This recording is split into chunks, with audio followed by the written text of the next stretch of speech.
What's up, folks? Joshua Bardwell here with a quick and dirty review of this product, the GEPRC Mark IV. Here's why it's a quick and dirty review.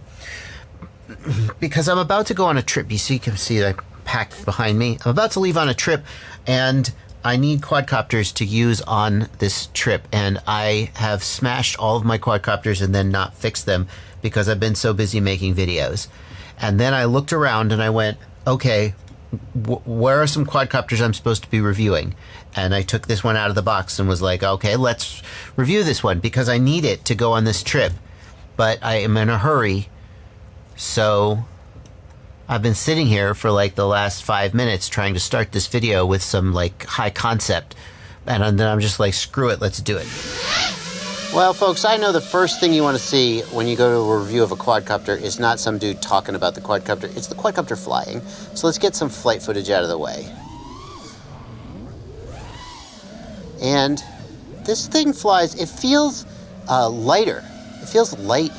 It's about 340 grams dry, which is not exceptionally light, but it has a peppiness, and I really dig. It's not like the fastest quad I've ever flown, but it's not bad. And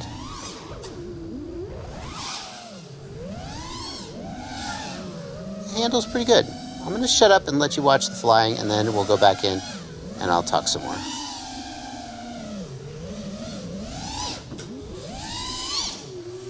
Ha!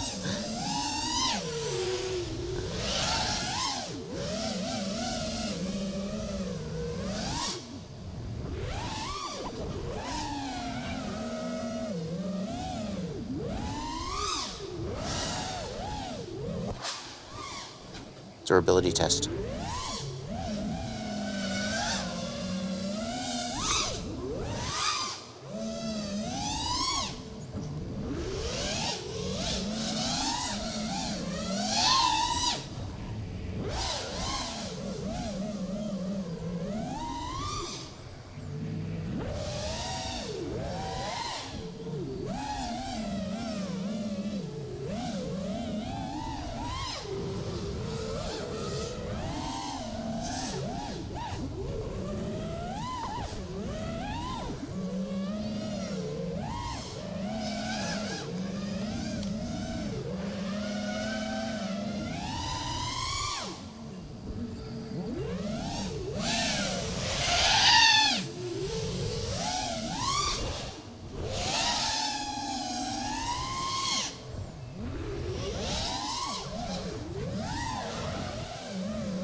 Whoa, I don't know what I did there.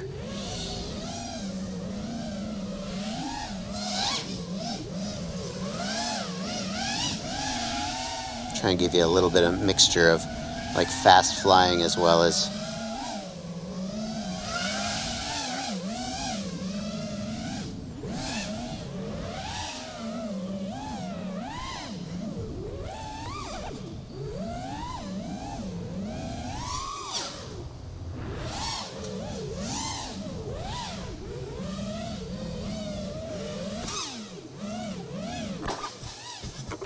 This is the GEPRC Mark IV. It is a bind and fly quadcopter from GEPRC. Costs about $220 to $250 depending on which receiver you put in it. You can buy it with no receiver and put your own receiver in it. You can buy it with a FreeSky receiver, and you can buy it with a Crossfire receiver. I've installed my own Crossfire receiver. When you see these zip ties, know that that is not GEPRC that did that. That's just me being janky with zip ties.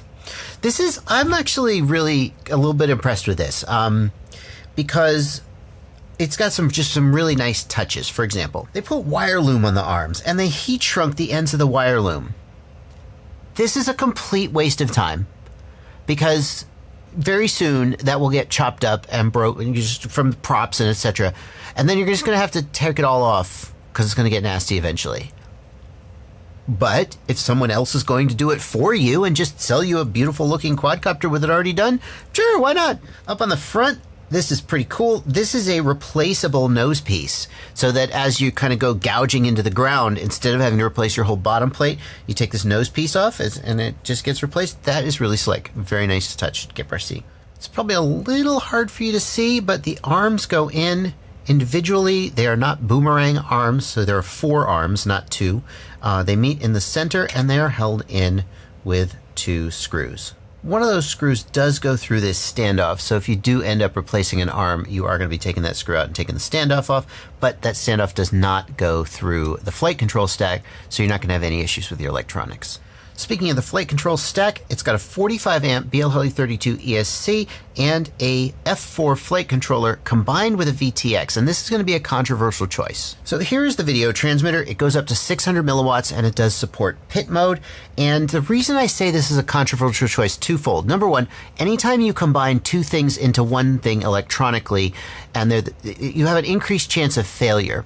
Increased chance of failure because cramming all the electronics onto one board means you have to make some compromises in terms of durability. But number 2, when you have 2 things on one board, if either of them fails, the whole thing is shot. So you reduce your reliability, but you also increase the odds that you'll have to scrap both your flight controller and your vTX if anything goes wrong. And that is, I mean, they've saved size, but you probably could have got a vTX in here. That's not a choice I personally would make. I prefer them to be separated.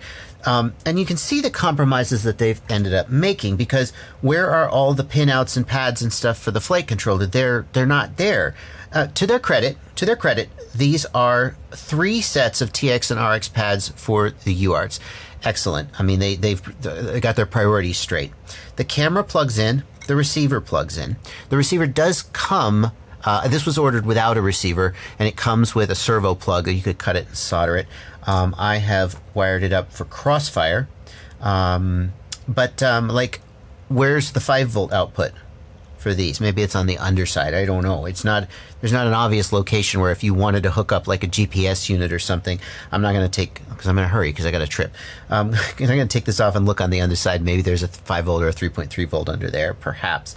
But yeah. The other reason that the video transmitter and flight controller combined is an issue is the video transmitter gets freaking hot. It gets so hot, and it means your flight controller heats up.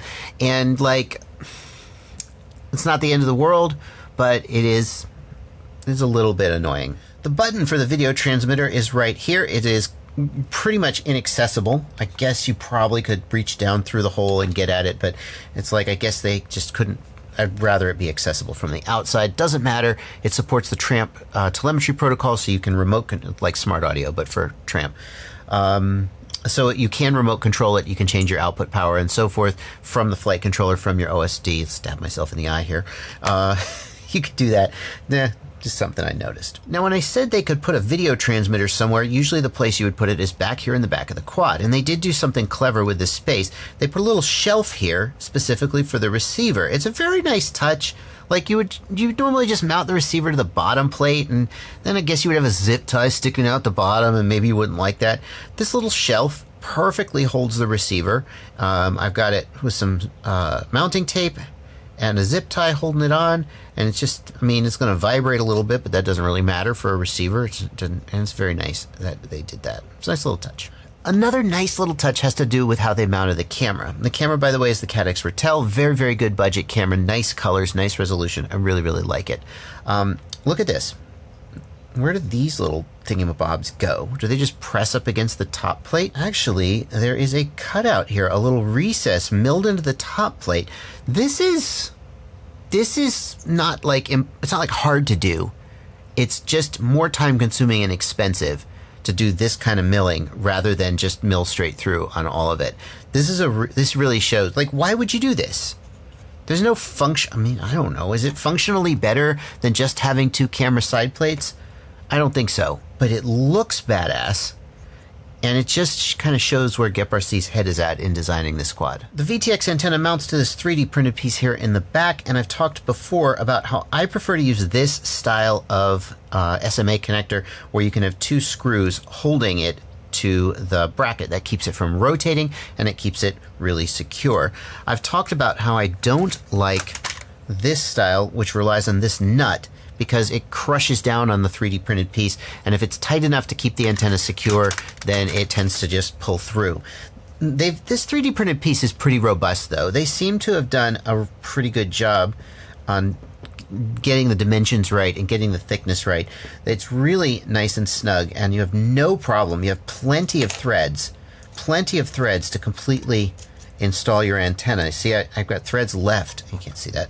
I've got threads left here. I haven't even screwed the antenna all the way down. So this does seem like a pretty good implementation of this, even though it's not normally the way I would usually prefer to do it. Speaking of things that I would do differently, they do install a capacitor, which I love. And again, great attention to detail here. The capacitor does have heat shrink over the legs. Many people, even pro builders, sometimes will leave these legs exposed. That's an opportunity to short circuit, destroy the capacitor, or maybe damage the quad. They heat shrunk the legs. Very good touch. What I did differently was I added this zip tie around the XT60 to keep the capacitor from flopping around in crashes. Eventually that it will get jarred and eventually it'll fall off. The other thing I did was, the problem then is that as you pull on the XT60 and the battery, you put your battery on and off, you move the capacitor. So I also used a zip tie here to secure the battery lead to this side standoff.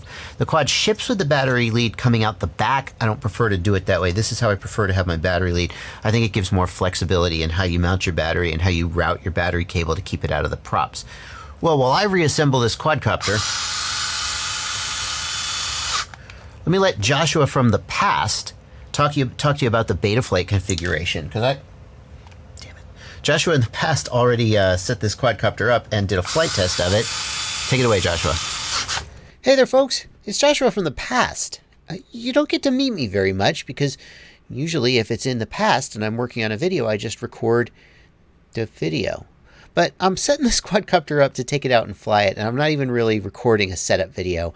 And I was just going to go through the Betaflight config and set it all up and just forget all this stuff. But the default setup from GEPRC has some stuff that they did really right. Stuff that I would usually do, but they already did it as part of the defaults, and I wanted to take a minute and show you guys and give them credit where credit is due. If we start in the configuration tab, one of the things I noticed is that they have the maximum arm angle set to 180 degrees. This lets the quadcopter arm, even if it's slightly tilted. I do this on all my quads, and it's a gutsy move because it is disabling a safety mechanism, but it's one of many, and I turn it off on all my quads. It's super cool that they did this. It has, I do notice it's shipping without bidirectional D-shot. That is interesting. I'm going to assume this is a BLE32 ESC. This is Joshua in the past. I haven't prepared for this video, so I haven't done my research. Interesting that they shipped it, but we'll see how the tune goes. I mean, you can have a good tune without bidirectional D-shot. Here in the PID tuning tab, they've done their own special PID tune. We'll see how good that is when we fly it, but you can see that this is not the default Betaflight 4.2 PIDs. Always nice that somebody's taken the time to do something like this and isn't just relying on the defaults. They've even changed the I-turn relax cutoff to, that's one of my favorite ways of changing stick feel. Here in the video transmitter tab, the vTX table is set up as you would hope for a ready to fly with a built-in video transmitter, and I'm happy to say that that is done that way. Yeah, they've even set the OSD up in a pretty intelligent way. This is really nice. This is a really nice setup. They've definitely gone above and beyond just, the very, very... Okay, I'm in love. They turned off core temperature. That's the reason they turned off core temperature is because there's a video transmitter embedded in this flight controller, and the video transmitter gets freaking hot, and I'm going to guess that it makes the core temperature just go off all the time. But that's okay, because I'd always turn core temperature off. It goes off all the time. It doesn't mean anything. Most of the time, you just turn it off. So it's totally what I would do. I'm super impressed with this setup. This is very nice. Well, guys, I've discovered something interesting about this quad that you're going to want to know. Look at these channels: raceband 1, 5732, 5732, 5732, 5843, 5843, 5843. What have they done here? What they've done here is that some of these frequencies are not legal to use in some places in the world. And so what a lot of times you'll see a vTX table do is they'll just set that to 0, which will disable it. They have done something more confusing by setting it to another channel. It means that if you set your quad to raceband 8, it'll end up on raceband 6. At first, this was really confusing to me. Like, I think if you set it to 0, it just doesn't show up as available in the chart. So I think I would rather see GEPRC do this. But since I live in America, I can actually have these channels, and I'm going to go ahead and put this vTX table in properly. So let's see what they've got here. Raceband 1 is 5658. I could just import the whole vTX table, but 5695, I think it's just going to be a couple channels. 5732, correct, 5843, 5880, and 5914. Like if it was set to 0, then at least it would have been obvious. But by putting the numbers in, it was a little confusing. And why would they ship this to the United States with the, well, I guess I see the logic of wanting to have one vTX table for everywhere you go. Alrighty. Anyway, this is what your vTX table. You're going to need to fix raceband if you're in America or if you're somewhere else in the world where it's legal to use those channels. So GEPRC have made a quadcopter that looks really nice and has a lot of really sort of refined and maybe even high-end features. But they haven't compromised on flight performance either. This isn't a shelf queen that looks nice but you can't fly it. You can fly it too. I think you gotta ask though, if you're thinking about spending $200-ish, $220-ish on this, how it compares to my current, like just lately it's been my favorite bind and fly, the Sidora SL5E, which comes in at around $200. Almost the same price point. I can't remember if the Sidora's price includes a receiver or not, but they're very close to the same price point, maybe $30 or $40 difference depending on which receiver you put in them. And the Sidora SL5E first impressed me when I did my $200 versus $900 quad comparison. I compared the Sidora SL5E at $200 to the Mr. Steel Apex build from GetFPV for $900. You can find a link to that down in the video description if you want to check that out when you're done watching this one. I don't think the GEPRC flies better than the Sidora SL5E. Maybe that has to do with the fact that iFlight's tune on the SL5 is better. The SL5E comes with RPM filtering enabled, for example. I think the GEPRC could fly better with Betaflight 4.2, or like it doesn't have RPM filtering on it because it's a BL Heli S ESC, and you could put JESC firmware on it. Link in the video description. If you've got a BL Heli S ESC and you want to get RPM filtering going, JESC is the way to do it. So I think this could fly better, maybe with a different tune, maybe with RPM filtering. But out of the box, I think the SL5E flies better. It's got separate video transmitter and flight controller, which I prefer, but it just doesn't have the kind of, I don't know what the word, panache. Like, this is a really cool, like, you pull the SL5E out and you're like, oh, there's a quadcopter, good for you. You pull this out and it just feels like you've got something special in your hands. That is the GEPRC Mark IV, and if you liked how it flew or something else about it and you want to buy it, there's a link in the video description. Thank you, GEPRC, for sending this for review, and thanks for helping me have something to fly on my trip until I break it, which I probably will. That's not part of the review. That's just a fact of life. Happy flying, you guys. What are you doing in here? The least you could do is subscribe or join my Patreon, or like just here's another video I picked out for you. Jeez.